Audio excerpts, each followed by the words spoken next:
Cinema ఇండస్ట్రీలో ఫలానా హీరోతో హీరోయిన్తో నటించాలని ఉంది అని కొందరు నటులు చాలా సందర్భాల్లో చెప్పిన విషయం మనందరికీ తెలిసిందే. తమ అభిమాన హీరోలతో హీరోయిన్లతో స్క్రీన్ షేర్ చేసుకోవాలని చెప్పి కలలు కనడంలో తప్పేం లేదు. అందులో భాగంగానే స్టార్ హీరోయిన్ నయనతారతో నటించాలని ఓ హీరో తెగ ఆరాటపడ్డాడట. ఆమె తన పక్కన నటిస్తే ప్రస్తుతం తీసుకునే రెమ్యునరేషన్ కంటే రెట్టింపు ఇస్తానని కూడా చెప్పాడట. కానీ రెట్టింపు కాదు కదా, 100 కోట్ల రెమ్యునరేషన్ ఇచ్చినా కూడా ఆ హీరో పక్కన చేయనని డైరెక్ట్గా చెప్పేసిందట నయన్. మరి ఆ హీరో ఎవరు, ఆ మూవీ ఏది, పూర్తి వివరాలంటే తెలుసుకుందాం.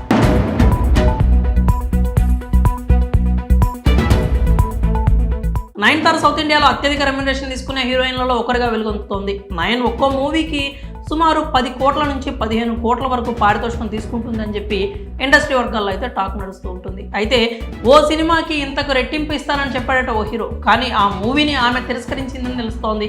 ఇంతకీ ఆ హీరో ఎవరో కాదు, Tamil Nadu biggest business men legend Saravanan. The legend అనే మూవీతో 2022లో ప్రేక్షకుల ముందుకు వచ్చాడు శరవణన్. కానీ ఆ మూవీ దారుణమైన కలెక్షన్స్తో పాటుగా భారీ డిజాస్టర్గా నిలిచింది. అయితే ఈ సినిమాలో ముందు హీరోయిన్గా నయనతారను తీసుకుందామని అనుకున్నారట. అందుకోసం భారీ మొత్తంలో రెమ్యునరేషన్ ఇవ్వడానికి కూడా సిద్ధపడ్డాడట శరవణన్.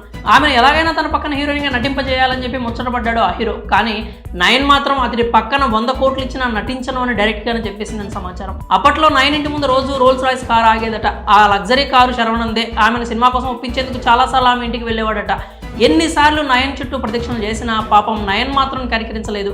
దీంతో కసితో బాలీవుడ్ బ్యూటీ ఊర్వశి రౌటేలాని నింపాడు లెజెండ్ శరవణన్. ఈ సినిమా కోసం ఊర్వశి బాగానే డిమాండ్ చేసినట్టు తెలుస్తోంది. మరి నయనతార చేసిన ఈ పనిపై మీరేమనుకుంటున్నారు? మీ అభిప్రాయాలని కామెంట్స్ రూపంలో తెలియజేయండి.